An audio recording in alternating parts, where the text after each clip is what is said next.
Welcome back to the last ever That's it. Tales from the Dorkside. Sorry, everyone. I'm Brad Reed. I'm Gog for now. Yeah, for now. You won't change. You just won't be doing a podcast ever again. That's true. Like, not only will this be your last podcast with us, but it'll be your last ever podcast. Right. That was in the contract when we first started doing this show. Yes, it was our own like Tales from the Darkside twist ending, Right.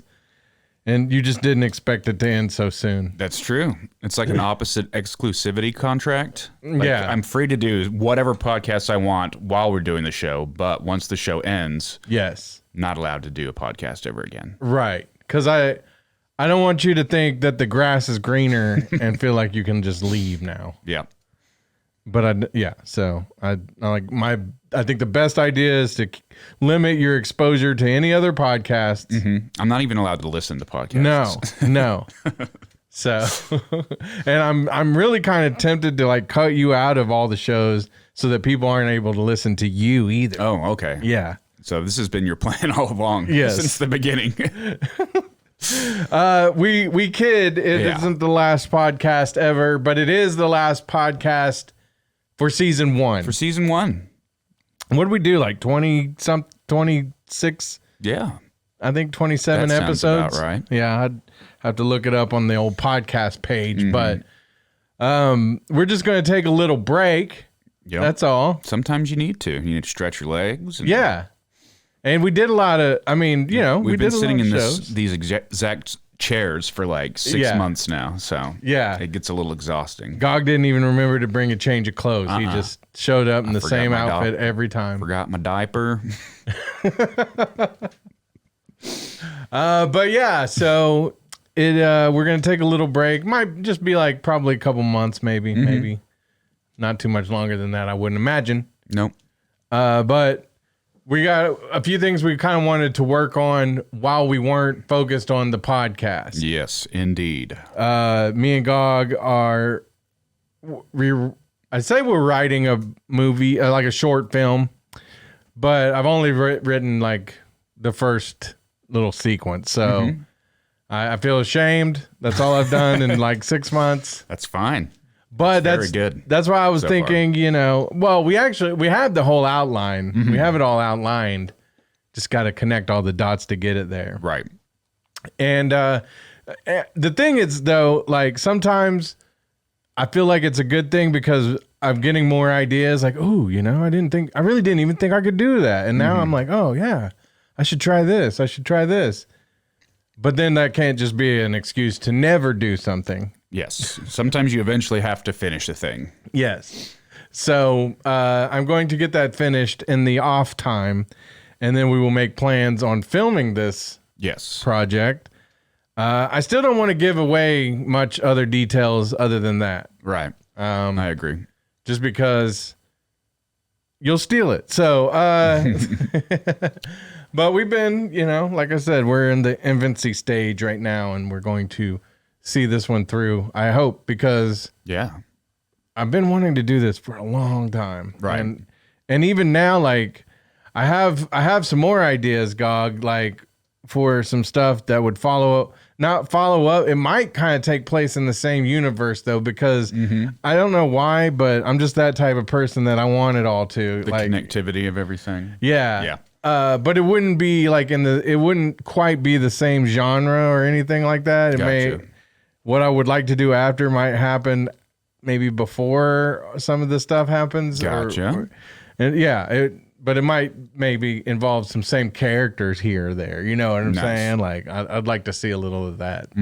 Just because I don't know. I'd like to, one day when we have done a few projects like this, say that we are auteurs.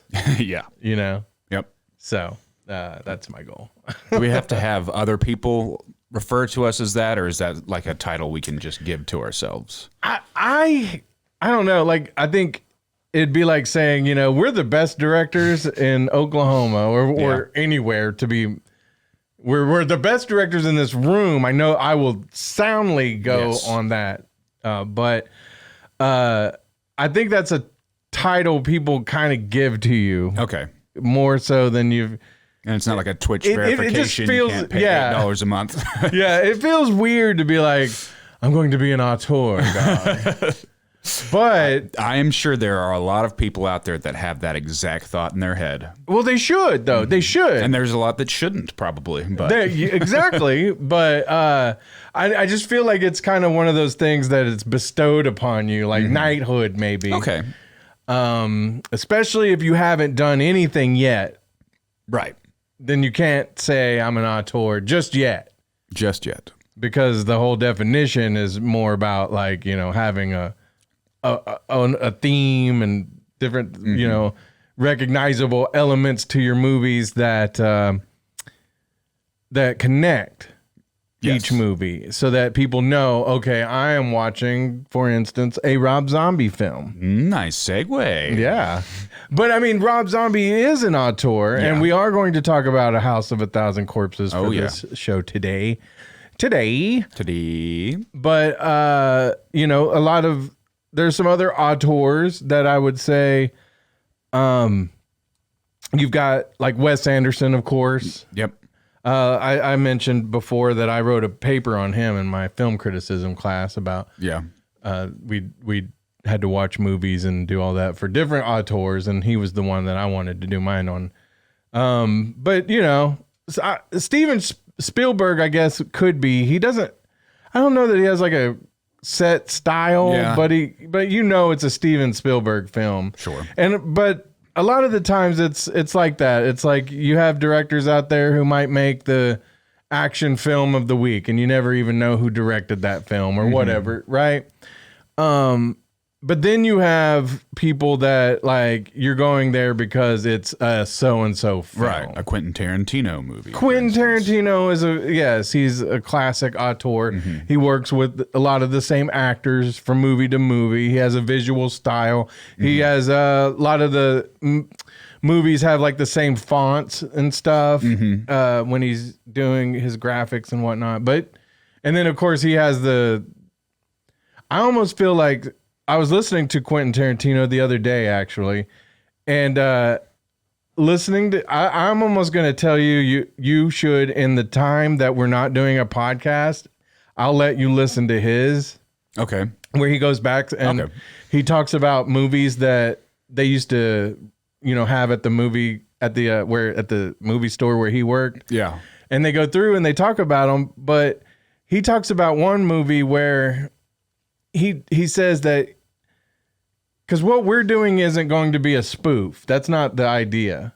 But it's an idea that's been done sometimes. And so he was talking about like if you're going to do something like that you really need to break down the genre and don't do things just to, like make it spoofy or whatnot, but to really say something about the genre itself. Yeah. And I was like, man, he does that in all his movies. Like he doesn't have a spoof. He doesn't do spoof movies. But think about it, like Jackie Brown or like the Hateful Eight. He's doing kind of spoofs. Even Pulp Fiction was kind of like a spoof movie on other movies that he had seen. Yeah. But it's not like they're not spoofs, but they're kind of like that. And the reason I say that is like with, and I know we're here to talk about Rob Zombie, but he did Grindhouse, and that was, that had its own style too. Right. But he like, Inglourious Bastards or Once Upon a Time in Hollywood, where they rewrite history just a little bit. Oh yeah. I feel like that makes it kind of more of a satire in a way.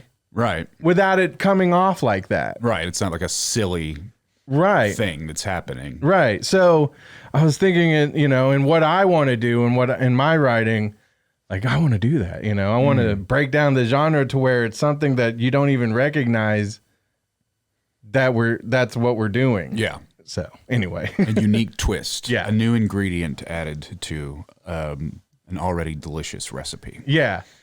And so anybody who wants to make a movie, I would suggest you go listen to Quentin Tarantino's podcast. Absolutely. which I don't remember the name of it even, but you can you can look it up. You could probably type in Quentin Tarantino podcast. Yeah, he does it with Roger Avery, who co-wrote Pulp Fiction with him, but has also done a lot of other. He did like Beowulf and other things. So Nice. I really enjoy it. And like the bad thing is they talk about all these movies that I'm like, oh, I need to go watch this movie. And so like I'll be listening to these podcasts all day while I'm driving around, and like now I have 20 movies that I don't want to watch and don't need to watch, but I'm going to because they recommended them. Right. So there we go. Anyway, but back to Rob Zombie. Rob Zombie.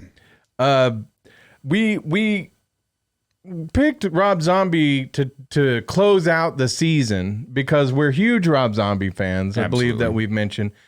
We've spent a lot of time talking about Kevin Smith this season. Yeah.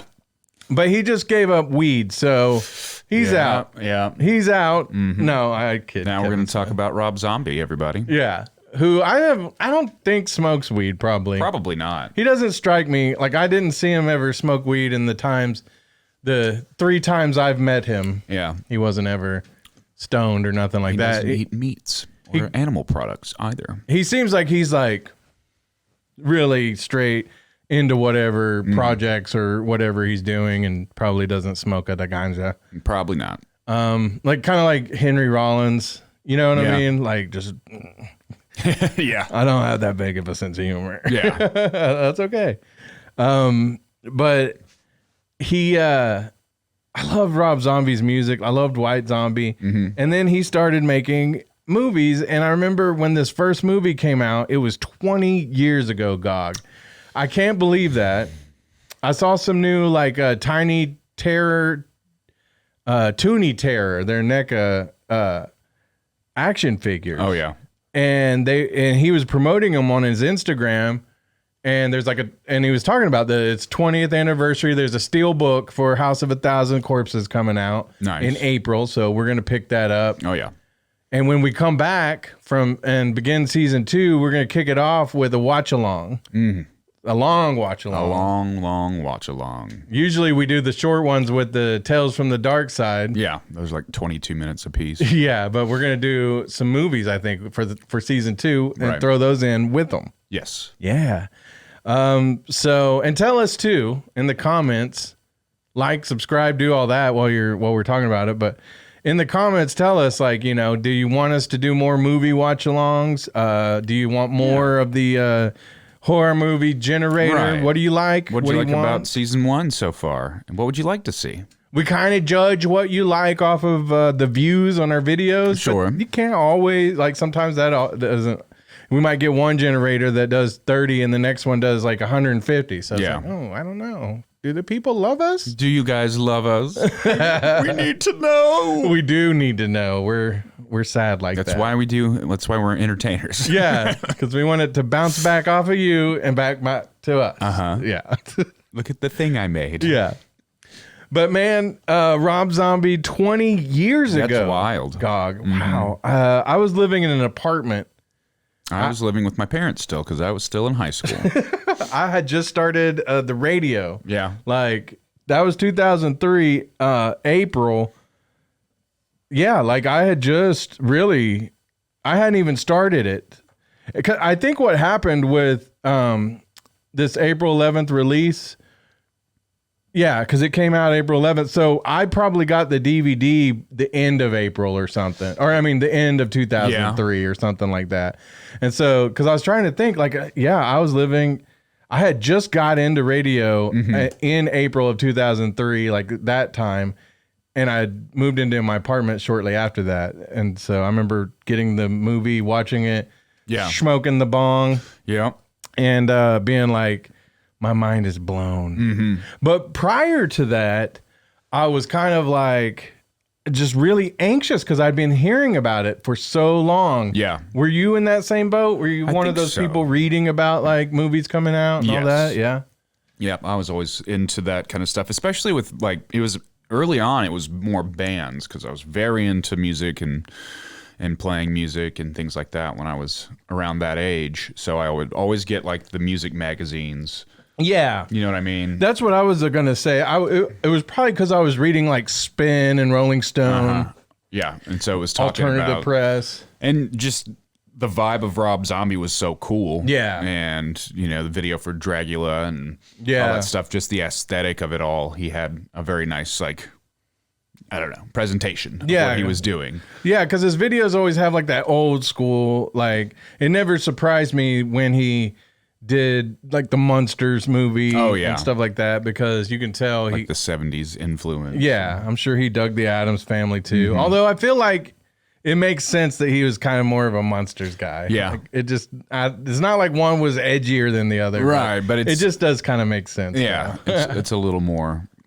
I don't know, not rebellious. But yeah, it just seems like more his type. like it's the underdog of the two. Yeah, exactly. That's a good call. Because I believe Munsters was only on like one season or two. I don't think either of them were on that long, to be honest. Yeah. For the shows, for the memories that they made and everything, and the mark that they made, I guess, on the zeitgeist, and that's how you would say zeitgeist with big words, but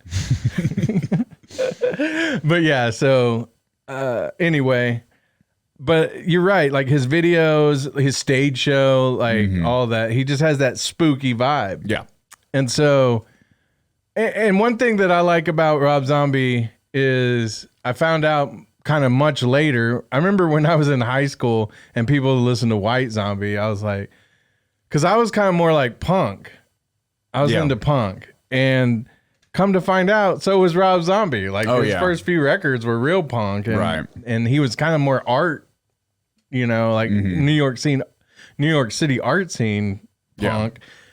And then the 90s were going on, and he was like,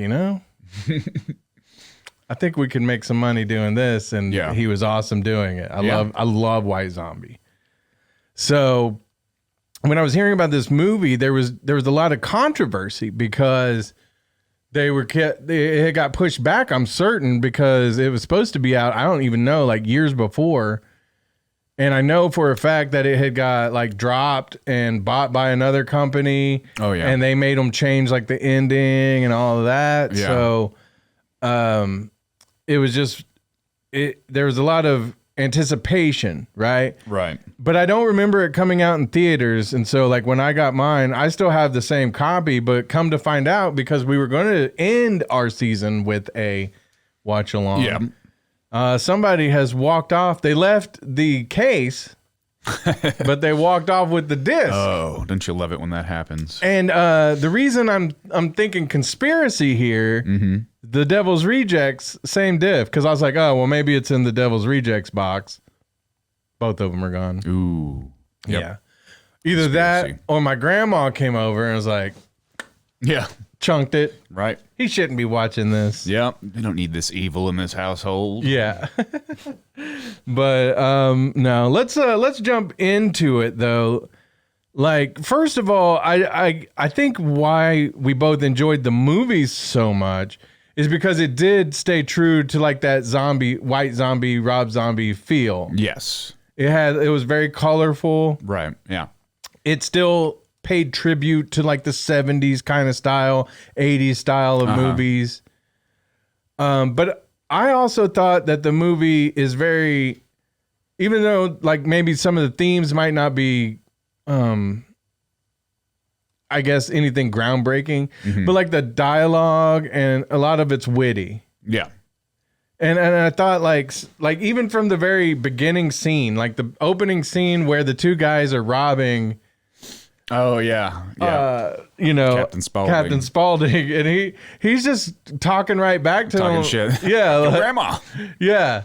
And there was just like, okay, that really set the tone, I think, for what this movie's going to be, which was like a gritty, but occasionally funny kind of movie. And, you got a I don't think it was really pre The Office. It might have been right at the beginning of The Office, though. Oh, yeah. Because I'm not sure that, like, talking about Dwight. Right.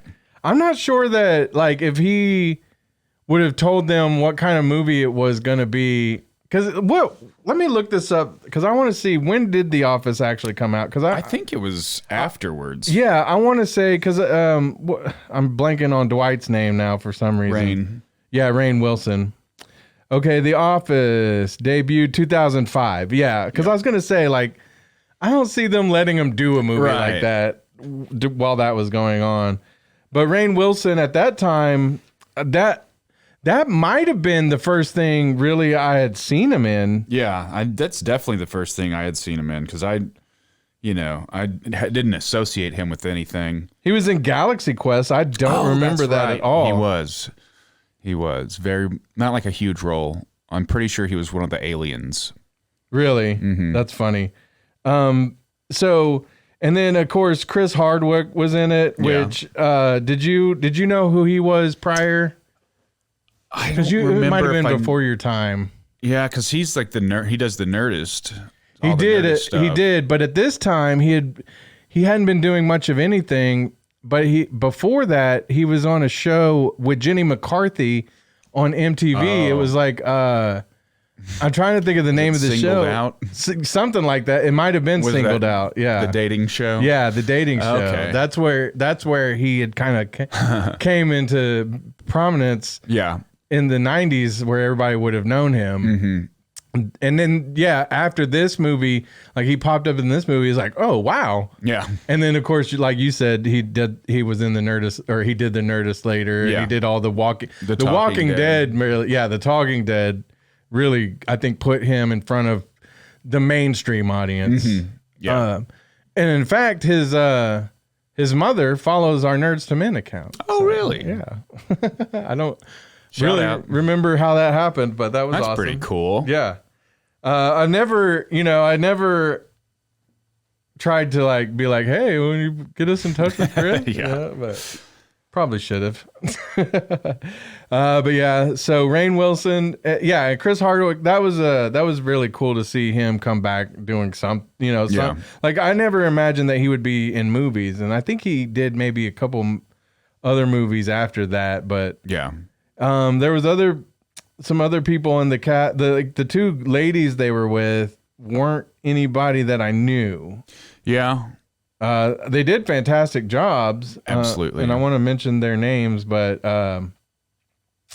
they weren't like anybody I knew at the time. Jennifer Jostin, she was one, and let's see, Aaron Daniels, I believe. So but yeah, when they get introduced, they're like coming through town looking for just like roadside attractions that are like cool because they're doing like a little bit a book or whatever, and so they're that's classic Texas Chainsaw Massacre stuff right there. Right. Yeah, this was before vloggers. I feel like if it took place nowadays, they'd be podcasters. Yeah, they'd be podcasters or vloggers. Yeah, don't do us like that. Don't do podcasters like that anymore, please. Yeah. We've seen Tusk. Yeah. Every movie that has podcasters in them, though, they're always nerds. Like, and yeah, we're nerds. We're dorks. We admit it. But I don't feel like we'd be that nerdy or that dorky. So. Like, okay. No. But I'm not going to end up with tusks coming out of my ass or anything. Hopefully not. So, but what I loved was they're going through like Captain Spaulding's like little horror movie, or not horror movies. It's like real life horror killers. And they come across Dr. Satan. Dr. Satan. Now, here's my only gripe about this movie, Gog, because I really... And I think it was going to be more about Dr. Satan at the end. Yeah. And they got a lot of that cut out. But that's really where I felt like I wish there would have been more Dr. Satan in it. Yeah. Because they built it up so cool. Right. And then you get to see him for just a few minutes. Which was still cool. Right. However, in the movies that come later, there's never any, Dr. Satan mentions or anything like that. If Rob Zombie were going to do a Dr. Satan like prequel, oh yeah, that'd be interesting. I'd be all for that. Yep, I'd be all for that. So yeah, they go through like their ride and all that, and then end up later on down the road, they've got a flat and they come across the people that take them back to the. It was Tiny, but then there was the other guy. Yeah, the guy that said they was going to fix the car. Yeah, he wasn't in the movie much. He was in the first movie and then the second one for just a second. Yeah. But, When didn't they shoot out their tire? Yeah, I think so. Yeah. Yeah. And so they get back to the compound and they meet the family. And I was thinking about this. There's a new documentary about Waco. Oh, yeah. On Netflix, and I was watching it because when that all happened, I was in, I think, high school or junior high then, and I was I was just, every day I'd come home, like, looking at the TV, like, what's happening? What's happening? That was like a compound where you had, like, David Koresh thought he was Jesus, right? Yeah. Well, in this compound with the Firefly family, which in this first movie, you don't really get like everybody's full relations. Yeah. In the second movie, they start ironing it out a little bit more. Right. Like, you know, Captain Spaulding's their dad or whatever. I don't think he was Otis's dad, but Otis and her were sister and brother, or did they just kind of have that familiarity? I can't remember, to be honest with you. I don't know that they ever really actually said that, but I think maybe Otis might have been more of a friend of the family type situation. But I don't know. In the second movie, I don't know. So, but I feel like with this, Otis is the leader. Yeah. Like Captain Spaulding, even though he's, you know, connected to the, and of course people have seen this, so I'm not, you know, spoilers. Yeah, but it's the 20th year anniversary. Hopefully you're just listening because you love the movie. Yeah. But we find out later, like you said, it is spoilers, but in the first movie that Captain Spaulding, you know, knew them the whole time. But I feel like in this regard, Otis is like David Koresh, except for he doesn't believe he's Jesus. He believes he's the devil. Yeah. And what I think is interesting about that is Bill Moseley, who plays Otis. I follow him on Twitter. Just the other day, somebody said who played like the devil the best or who was the best devil character in any horror movie, and he said Otis from Devil's Rejects. And I was like, oh yeah, he was, because like and we're skipping to Devil's Rejects for just a sec, but there's that one scene where he's like, you know, I'm here to do the devil's work. Yeah. And so I was like, oh, he really does believe like himself to be the devil doing the devil's work. So that makes him even kind of scarier. Yeah. But you find out pretty soon in this movie that he's a scary dude. Like he's kidnapping cheerleaders. Yeah. He turns old Dwight into Fish Boy, which is one of the action figures that they're going to release for the 20th. It's through Trick or Treat Studios, I think. Go follow Rob Zombie on his Instagram if you want, because he has been showing like pictures and how to order. And they might have been a pre-order. And if I don't get a Fish Boy, I'm going to be angry. Yeah. Because that looked awesome. It does, yeah. But I guess, you know, that was also something that maybe I want to say I heard he had to kind of fight to keep in the movie. It's pretty grotesque, and especially back then, like when you first see that, you're just like, I was like, cool, you know, but it's very disturbing, like in hindsight. Yeah. If you just show that to just a normal person that doesn't watch horror movies, they would probably have nightmares about it. Well, where do you rank it? I'm not saying like but back then, yeah, when we first saw that movie, I thought, oh, this is like, it couldn't have been as controversial as they made it out to be in my mind, because I started to think like it was going to be like, just, I don't know. Like, yeah. And to me, even the finished product wasn't that bad. Like it wasn't that crazy. No. But where would you, at the time, I think it was a good kind of like shocking movie. Yeah. Would you say if it came out today, would it still have that kind of shock to it, or would it not, you know, is it more acceptable now? Yeah, that's a good question. I mean, especially with just like having access to the internet and everything like that, it's just, there's so much more content to absorb Yeah. constantly. And People back pushing then, the envelope. Yeah, back then it was like you had to go to a place to buy a thing to consume it. You know what I mean? So I think that kind of lent itself a little bit to how like creepy it was, because you go to the store, you get the thing, you bring it home, you put it in your device and sit down. You don't have a phone to stare at. Like, you just really engage with the material. Yeah. And it was definitely, I'd say it was unsettling. I don't remember if it like freaked me out, because I know I like loved it instantly. Yeah. And would watch it constantly when I had it on DVD. But I don't know if that speaks about me as a person. Well, that's the thing. Like, I'm looking at the Rotten Tomato. The critics gave it a 20%, which I think, yeah, that makes sense. If you're like gonna go see, I don't know, 2003, some big drama movie that was going to win an Oscar. Oh yeah. And then you had to go see House of a Thousand Corpses to review it. You'd be like, this is garbage. Some rock star thinks he can just come along and be a filmmaker. Yeah.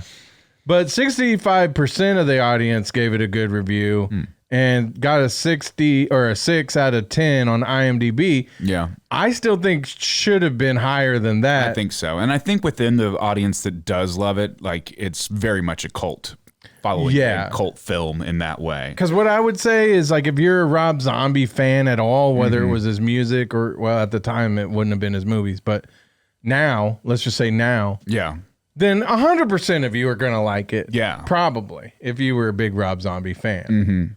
So I think, I was too. So I was so happy with this movie. Yeah. And like you were saying, just the style of it, like how colorful it was, because he didn't really do that in any of his other films. I guess maybe with The Munsters, it was pretty colorful. Yeah, well, because in the second movie, I feel like he was really going for that gritty 70s. Yeah. Like, not only horror, but like some of the like crime movies and stuff like that. He was kind of, Deer Hunter even, or something like that. Like, it's much more of like a cinema brown and tans and like beiges and those kind of like tones. Yes, exactly. Rather than the purples and bright lights. Yeah. And so that was a big tonal shift between the movies.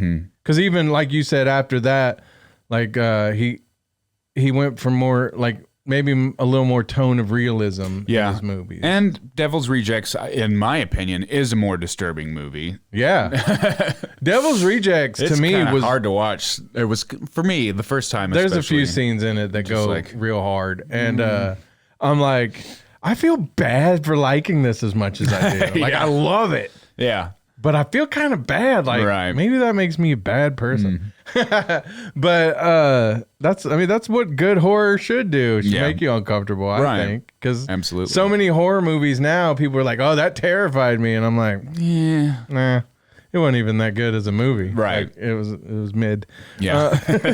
As the kids say. It's mid, no cap.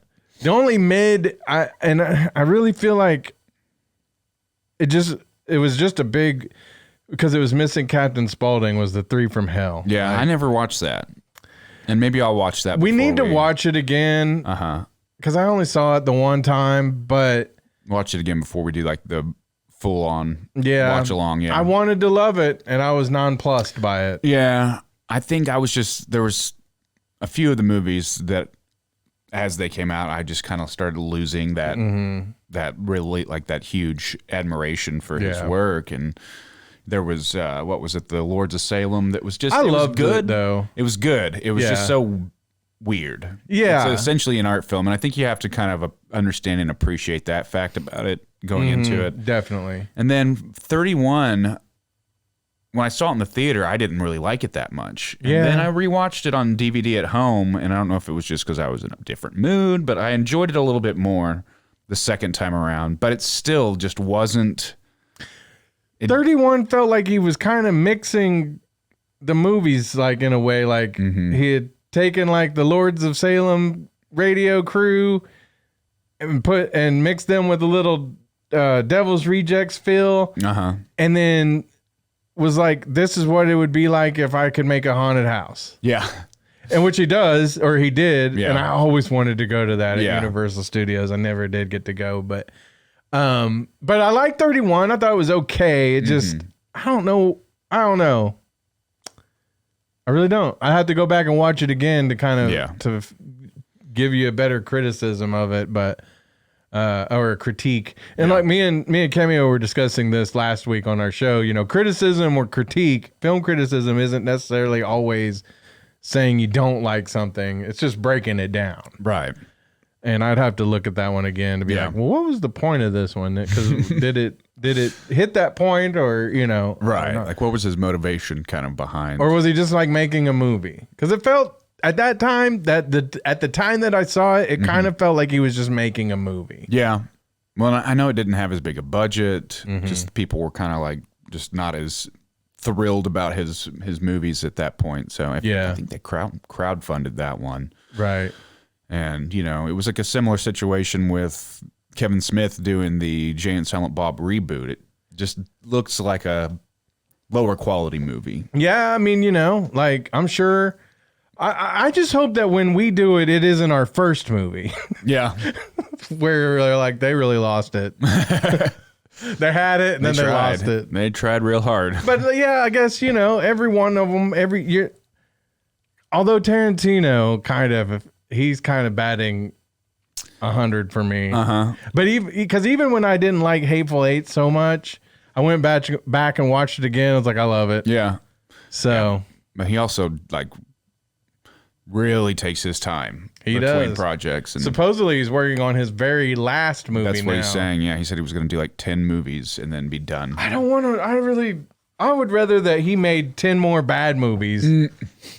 Yeah, maybe he just means like he'll shift into doing like a series or something like that. No, well, I don't know. I think he'll be done. Yeah. Because I don't know. I feel like Tarantino, listening to him, and he's so grandiose about everything. But when he says, this will be my last movie, he's tied to it whether he wants to come. Right. That makes sense because he is kind of a grandiose person. So to like have this big... this big statement of this will be my last movie. Like, this is the last art that this world will get of me. Yeah. That kind of makes sense, I guess. I feel like he'll be stuck to that no matter whether he wants to come back and make a movie or not. Damn it. I've got so many good ideas now. Yeah. So hopefully he does on a fake mustache. And yeah. Taryn Quintino.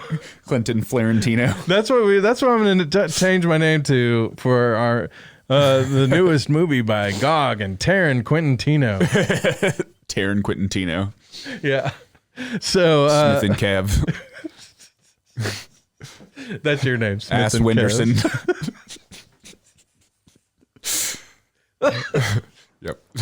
I'm gonna be Ass Winderson. I'm leaving the coughs in. Everybody can see how good you got me. I got them. Like, I feel like with women, if you can make them laugh till they pee themselves, you did a great job. With me, it's like, if you can make me laugh till I start coughing, that's when you got it. Nailed it. You nailed it.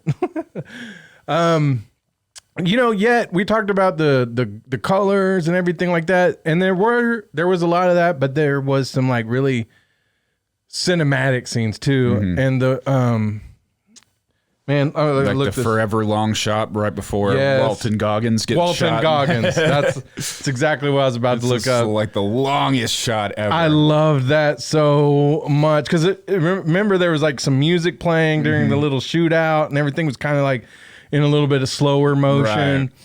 And then when Otis like has Walter Goggins down and like he's down on his knees in front of him, the music kind of fades out. Yeah. And it does. It's like the longest forever, like almost uncomfortable, like and then pop. And oh my God. It was that, again, very cinematic. Yeah. And when you first meet Otis, when he's giving it the speech to the cheerleader. With your Mickey Mouse on one side and Donald Duck on the other. And yeah. Yeah, because he almost has like that redneck kind of like doing like a rant for YouTube or something, but he's doing it for the cheerleaders that are all dead anyway. Yeah. Yeah, Otis was definitely the star. Yes. And as much as I wanted like some more Dr. Satan, I loved Otis. Yeah, he Otis killed Driftwood. it. Yeah. Yeah. Yeah, and that made me go like look into the other movies that Bill Moseley had done, because I think that was the first time I had seen him, and he was in Texas Chainsaw Massacre 2, I think it was. Chop Top. Yeah, which, a little fun factoid, there's a clip of Chop Top in a Primus song. Oh, really? Yep. Which one? It's in Jerry Was a Race Car Driver. Oh, really? Dog will hunt. Yeah, you're right. You're right. That's right. So it's a weird little connective tissue to the things that I enjoy. That is right. Yeah, so he's been and he's been in a lot of other B movies and stuff too, which I think he's great. Right. Then the scene with the dad's face. Which one? When he cuts the dad's face off and Oh, wears it. oh yeah. The dad, yeah. Yeah, because the dad like comes from all the way from Chicago, which is funny because like they start showing like scenes of his neighborhood, like there's kids trick or treating, and it's the neighborhood from the Universal lot in California. Oh yeah, where they film like all kinds of stuff. Animal House. Oh okay. Oh man, there was Desperate Housewives. Oh yeah, and like you can always tell because like it's like this street and it's got like all these grooves in it. But anyway, if you've ever seen it in real life, you because they show it to you on the tour. Oh yeah.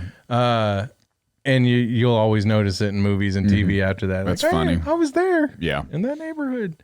So that was his Chicago neighborhood in Los Angeles. Yep. Los Angeles. But yeah, so the dad comes down looking for the daughter and ends up with and then when he like pops up with the dad mask is just so spooky, which is an effect they did again in the second movie too.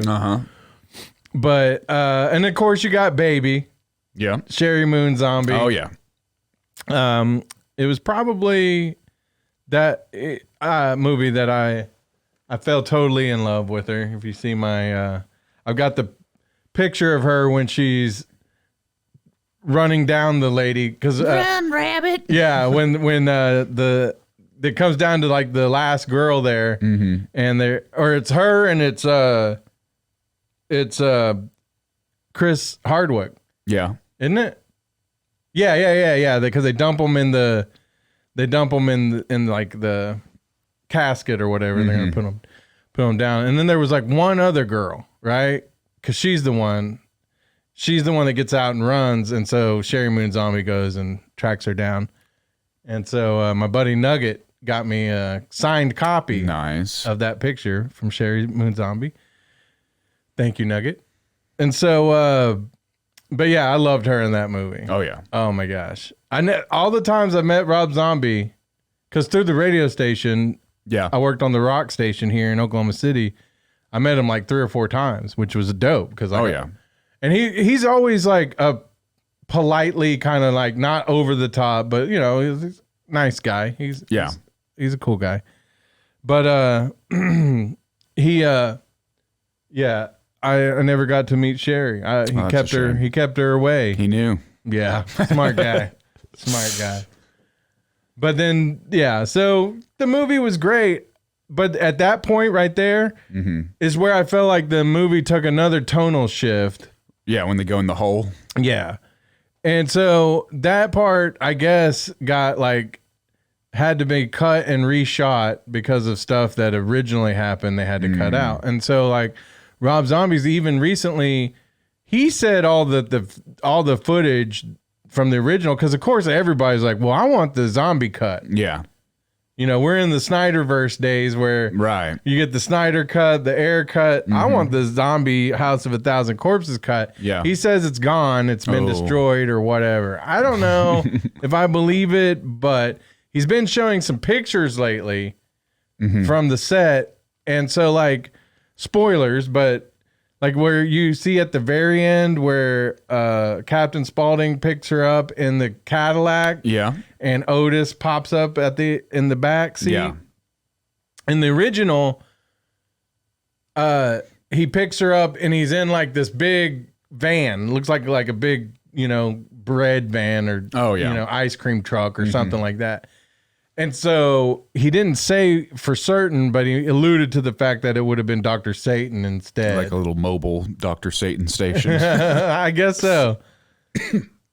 So that being said, I again yearn for the days, but I would think with the 20th anniversary and there being a steelbook and all that, if there were any additional footage, we would have got it. Don't you think? Yeah, I think so.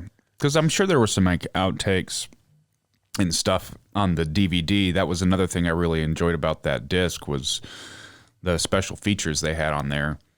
Because they had the, for those of you that don't remember the days of DVDs, when you pop it in, sometimes you'd get treated to a nice little menu that might have like a video or an animation or something. And if you let it sit there for long enough, Captain Spaulding pops out and he's like, we're like, what are you going to pick? And then, he's like, what? And he just like starts like yelling at you basically. Yeah. If you don't pick anything. Yeah. I thought that was cool. And then it had like some bloopers and stuff where the three of them, Otis Baby and Captain Spaulding are just standing there going, knock, knock. Who's there? Tiny fucked a stump. Tiny fucked a stump. And one of the times that Sid Haig went to go say it, he goes, Tony fucked a stump. And they just die laughing. Like, Tony. Yeah. I think I remember that too. Yeah. That's why I'm so mad because I hope that's in the original or in the Steelbook version. That would be too. sweet. Like if they had the same menu. Yeah. That and the same bonus features and. Well, Rob did say when I talked to him the other day, on Instagram, that he recorded a new director's audio commentary. Oh, that's cool. But like you, because I lost mine, I'm hoping that they have the original and the updated. That'd be dope. Yeah, and I would think that you could probably find a copy of the original release, like at Vintage Stock or something like that. Exactly. I was even gonna say when we were like earlier, like, oh no, what are we gonna do because my movie's gone? I was like, I'll probably just go to Vintage Stock and find one. But yeah. So overall, like the 60, I don't agree with the 60. Yeah, I don't either, but I don't know. It's one of my favorite movies, and I don't know if that's just because of like the circumstances of it coming out, when it came out. It was like not my first horror movie I'd ever seen, but it was definitely the one that made the most impact to me when I was that age. I would like to talk to a horror fan, because if you're not a horror fan, I don't really care. Like, you won't like this movie. No, not at all. It's going to be like, what the fuck is wrong with these people? But I'd love to talk to or hear in the comments if you're watching and you're like a horror fan who doesn't like this movie. Yeah. I'd love to know why you didn't like it. Right. We're not saying you're wrong, even though you are. We're just saying, no, I'm kidding. But I do feel like if you're into that kind of genre and like, if you like kind of fucked up movies to begin with, you're going to love this. Yeah. But I don't think it's like so fucked up that like, because I have a limit. Yeah. I have a limit on stuff that I would watch. Sure. But this, I don't know. I thought the craziness of it was great because again, there's only so many things you can do with some of these ideas. And he already started with an idea that wasn't quite like, teenagers traveling on the road. Right. Meet a weird fucked up family in the middle of nowhere. Yeah. Like they're horror done. tropes. It's been done. Yeah. But this was like, because he's a huge horror fan. And this was like his love letter of like, this is my entry into this world that I love so much. Exactly. Because sometimes I know like in different other artistic endeavors I've done, like sometimes along the way, you collect little things that you love about things. And when you get the chance to do those little things, you take them because you're like, I love that about this. I want to do that. Right. And then, like you said, the thing about him being a fan is like for all of us as fans, it felt like kind of a shared thing. Yeah. Not just somebody saying you should like this because I'm a big rock star. Yeah, absolutely. So I give it personally, I'm going to give it like a 90, a 95. I'd say, yeah, absolutely. Because I really did.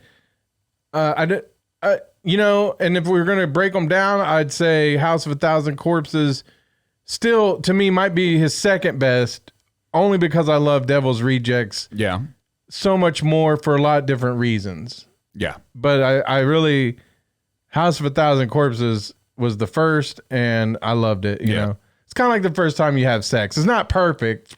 You probably do it better the second time. Sure, but you know, to that point, it's the best sex you've ever had.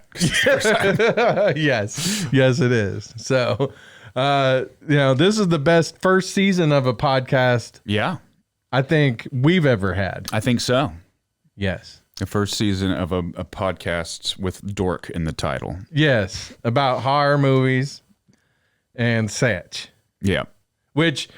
Tales from the Darkside. I can't wait to keep doing more of those. Right. I feel like it's been good because we can pepper those in between our movie reviews and movie talks. I'm sure everybody out there is like, well, why didn't you just do the entirety of season 1 of the show as season 1 of the podcast?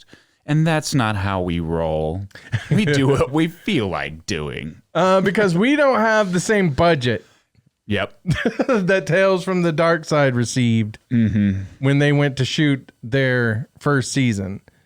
And so we're worn out. Yeah, we're tired. We got other things we got to get, hey, we started this. Did we? We started October of last year. Yeah. October, November. The beginning December, of January, February, March. 5 months. I'd say that's okay. That's a good season. Yeah. But we're not going to be gone for long, though, either. We're just wanting to take at least, like I say, I would say it's probably just going to be probably around a month. Yeah. And then come back and do some more for you. Absolutely. Won't be gone for long. Yeah. We're not going to be gone very long, but we are going to have more to talk about because by that time, our writing of our project better be done. Yes, it will be. So we might give you a little something. A little hint. Little something.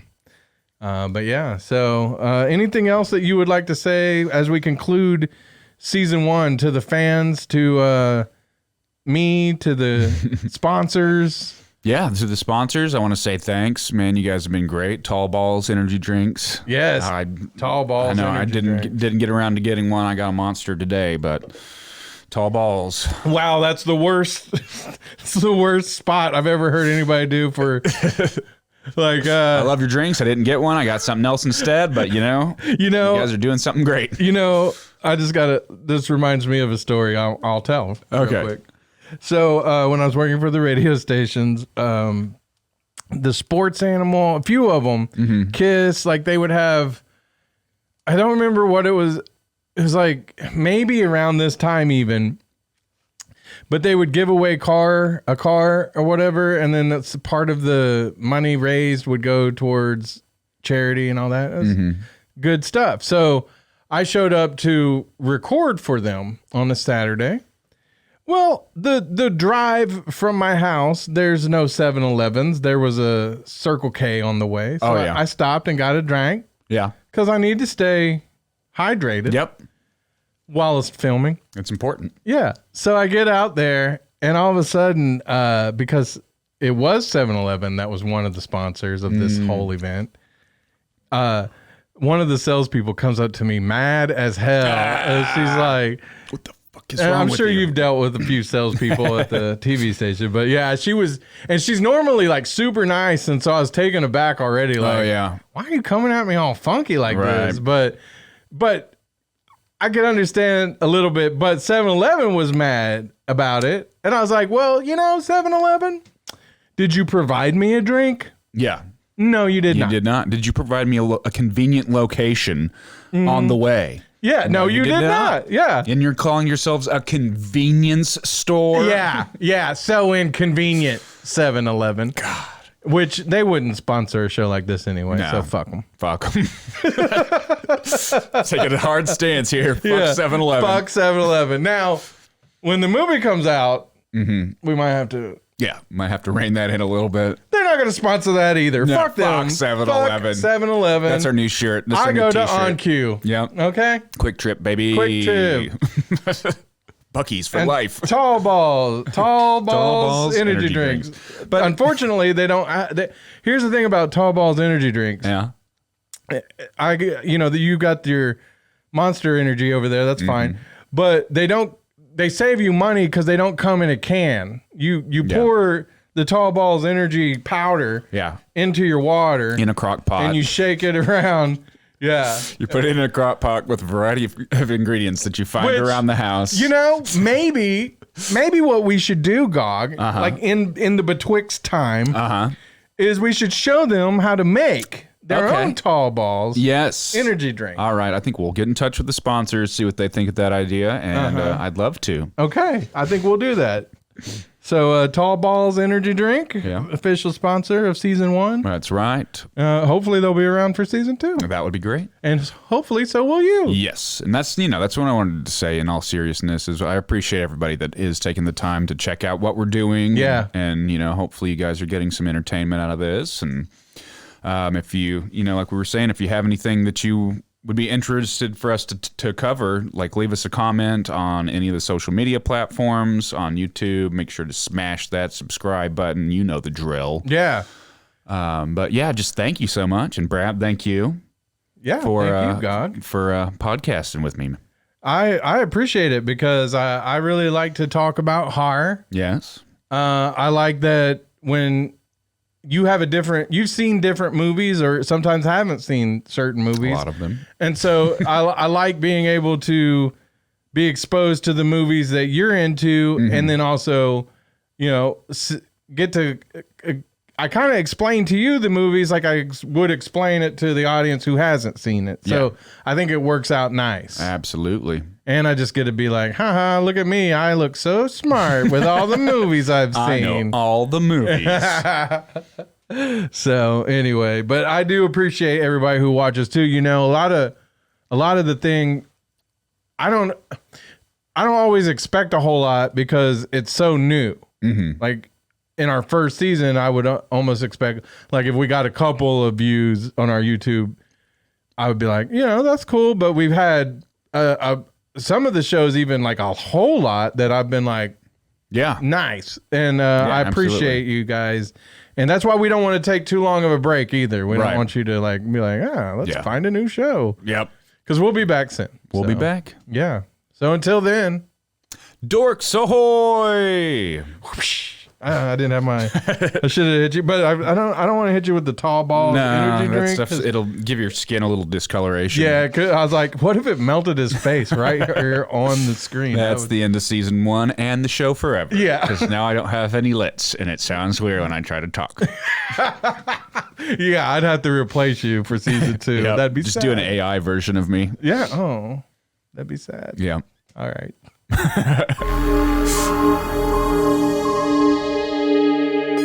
Tales from the